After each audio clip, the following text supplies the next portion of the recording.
ہمارے استاد انجینئر محمد علی مرزا صاحب کو جیل منتقل کر دیا گیا اور ان کے اوپر بے تحاشا الزام لگا دیے گئے. کچھ لوگ کہتے ہیں کہ انہوں نے گستاخی کی ہے, معاذ اللہ. کچھ لوگ تو اس طرح کے فتوے بھی دے رہے ہیں کہ یہ اب لوگ یہ کافر ہو گئے ہیں, اور بے تحاشا الگ الگ علماء کی الگ الگ فرقوں کی الگ الگ رائے ہیں. اور ہم دیکھ رہے ہیں کہ ہمارے میڈیا کے اوپر دو طرح کی رائے مل رہی ہے. لیکن کیا آپ جانتے ہیں کہ یہ انجینئر محمد علی مرزا کے یہ سارے علماء اکرام اتنے خلاف کیوں ہیں, جبکہ آپ دیکھتے ہیں باقی اتنے زیادہ جو فرقوں کے علماء ہیں یہ کو ایگزسٹ کر رہے ہیں اور اکٹھے رہ رہے ہیں, اکٹھے ہمیں چینلز میں بھی نظر آتے ہیں, اکٹھے باتیں کرتے ہوئے بھی نظر آتے ہیں, لیکن یہ سب مل کے انجینئر محمد علی مرزا صاحب کے کیوں خلاف ہیں اتنے زیادہ؟ کیا آپ نے یہ بات کبھی سوچی ہے؟ اس کی ریزن کیا ہے؟ ایک یہ شخص ہے انجینئر محمد علی مرزا صاحب جو ہمیں کہتا ہے کہ قرآن کو خود سمجھ کے پڑھو, حدیثوں کو سمجھو اور پھر اس پر عمل کرو, اور قرآن کو اپنی ڈیلی زندگی میں لے کے آؤ, نمازوں کو باجماعت پڑھو.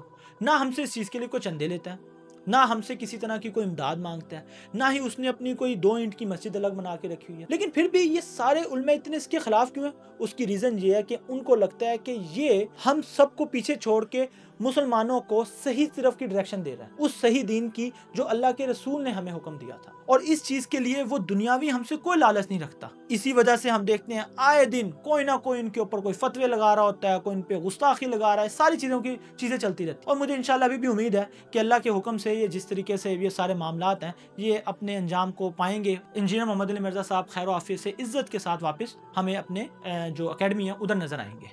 لیکن اس بات کو ان لوگوں کو یہ سمجھنے کی ضرورت ہے, یا جو لوگ ہیں جو پریشان ہو رہے ہیں انجینئر محمد علی مرزا صاحب کو لے کے, انہیں اللہ کے رسول کی وہ حدیث یاد کرنی چاہیے جب اللہ کے رسول صلی اللہ علیہ وسلم نے فرمایا کہ اے میرے بچے یہ بات سمجھ لے کہ اگر تمام دنیا کے لوگ مل کے تجھے نقصان پہنچانا چاہے تو وہ تجھے نقصان نہیں پہنچا سکتے جب تک اللہ نہ چاہے, اور اگر تمام دنیا کے لوگ مل کے تجھے کوئی فائدہ دینا چاہیں تو وہ تجھے فائدہ نہیں دے سکتے جب تک اللہ نہ چاہے. تو اسی لیے اگر یہ تمام مولوی, تمام یہ جو فرقہ پرست لوگ ہیں یہ مل کے انجینئر محمد علی مرزا صاحب کے کچھ بھی نقصان پہنچانا چاہتے ہیں, لیکن اگر اللہ کا حکم نہیں ہوگا تو انہیں کوئی نقصان نہیں پہنچ سکے گا. انشاءاللہ ان کی بہت اچھی ٹیم ہے جو ایک اچھے طریقے سے ان کو لے کے چلے گی, اور ہماری دعا ہے کہ وہ اپنے خیر و عافیت سے اپنی اکیڈمی میں ہمیں پھر سنڈے کو نظر آئیں گے, اور اپنی جو ان کی ویڈیوز کا اور جو علم کی دنیا جو دین کی جو خدمت کریں اسی طریقے سے اس کو کنٹینیو رکھیں گے. اللہ سے ہماری دعا ہے, آپ لوگوں کو پریشان ہونے کی کوئی ضرورت نہیں. جزاک اللہ.